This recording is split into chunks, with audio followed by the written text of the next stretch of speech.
Bismillahirrahmanirrahim. Assalamualaikum warahmatullahi wabarakatuh. Alhamdulillah wassalatu wassalamu ala Rasulillah. Subhanaka la ilma lana illa ma 'allamtana innaka antal alimul hakim. Hasbunallah wa ni'mal wakil wa la haula wa la quwwata illa billahil aliyil azim. Rabbi shrah li sadri wa yassir li amri wahlul 'uqdatam min lisani yafqahu qawli. Mari kita bersyukur kepada Allah yang senantiasa memberi kita limpahan nikmat dan karunia. Kita bisa sholat subuh pada pagi ini. Alhamdulillahirabbil alamin.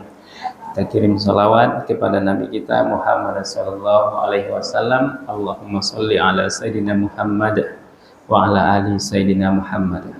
Kaum bapak dan kaum ibu, soimin dan soimat yang saya hormati dan saya muliakan, dan anak-anak kami tercinta baik putra maupun putri yang kami banggakan. Masuk kita pada hadis yang ke-7, bunyinya ad-dinun nasihatu. Agama adalah nasihat. Kalau disebut agama adalah nasihat, itu maknanya nasihat merupakan bagian yang sangat penting dalam agama. Contoh lain, al-hajju arafah. Haji adalah wukuf di Arafah. Itu maknanya wukuf di Arafah adalah bagian yang sangat penting dalam rangkaian ibadah haji. Maka nasihat atau saling menasehati adalah satu bagian penting di dalam agama kita. Nasihat kata lainnya adalah al-ikhlas, artinya memurnikan. Maksudnya apa?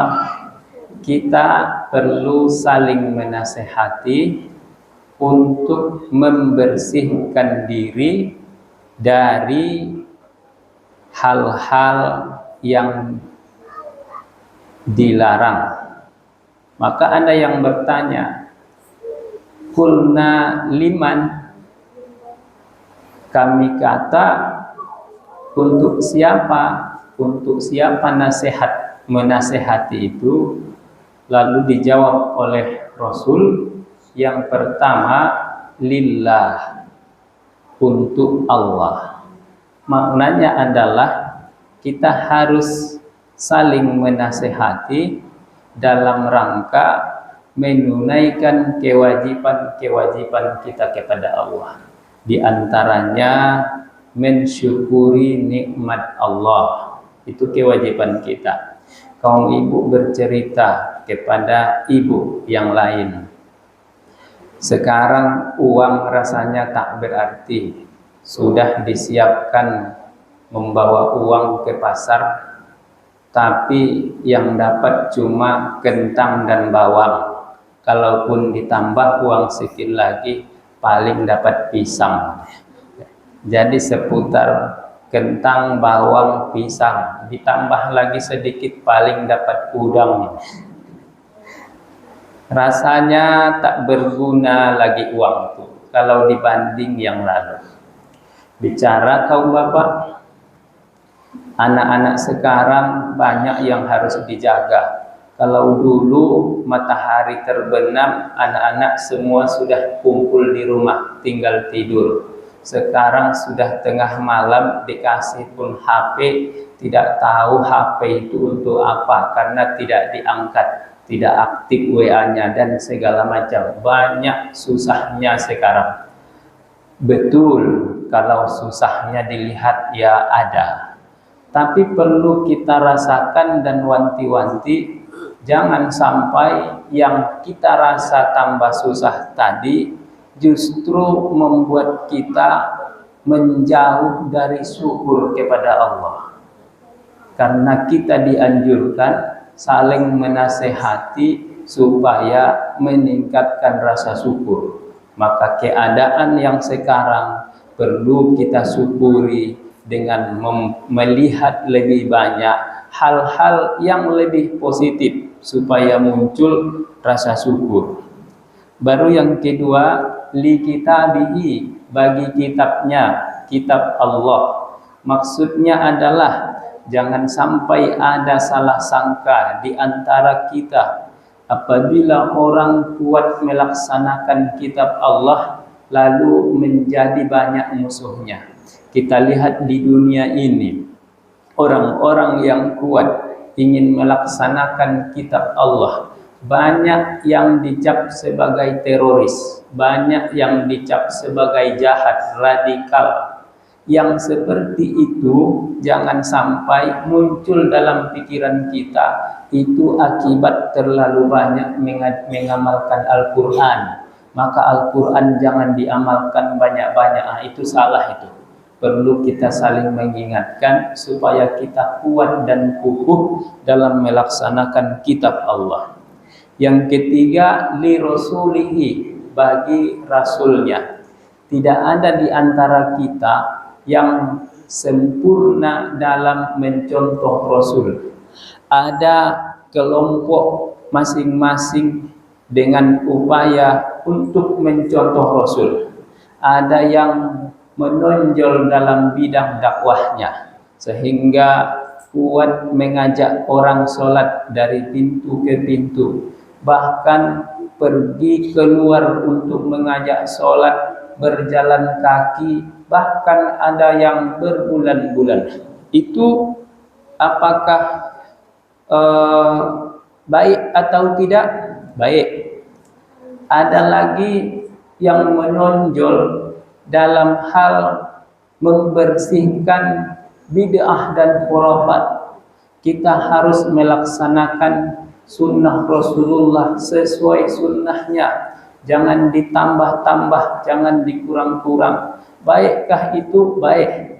Bapak Ibu yang berbahagia, karena konsepnya tadi tidak ada yang sempurna di antara kita semua, maka semua yang melaksanakan hal-hal baik tadi meskipun berbeda, yang perlu kita lihat adalah tujuan yang ditanamkan tetap dalam rangka saling menasehati supaya mengikut Rasulullah SAW. Kemudian bagi siapa lagi? Wali a'immatil muslimin, bagi pemimpin. Maksudnya apa? Kita harus saling menasehati untuk taat pada pemimpin kita. Pemimpin suatu negeri perlu diikuti oleh rakyat di negeri itu. Maka jangan sampai kita punya ajaran untuk membenci pemerintah kita, apalagi untuk melawan program, melawan aturan yang ditetapkan oleh pemerintah kita. Dan pemerintah kita perlu kita doakan, saling menasihati kita supaya mendoakan pemerintah kita melaksanakan peraturan yang berlaku di pemerintah kita. Yang terakhir, wa ammatihim, dan nasihat menasihati terhadap sesama warga. Apa nasihat menasihatinya? Ya paling tidak memuliakan yang tua, menyayangi yang muda. Nasihat menasihati kita, orang tua adalah tuah negeri.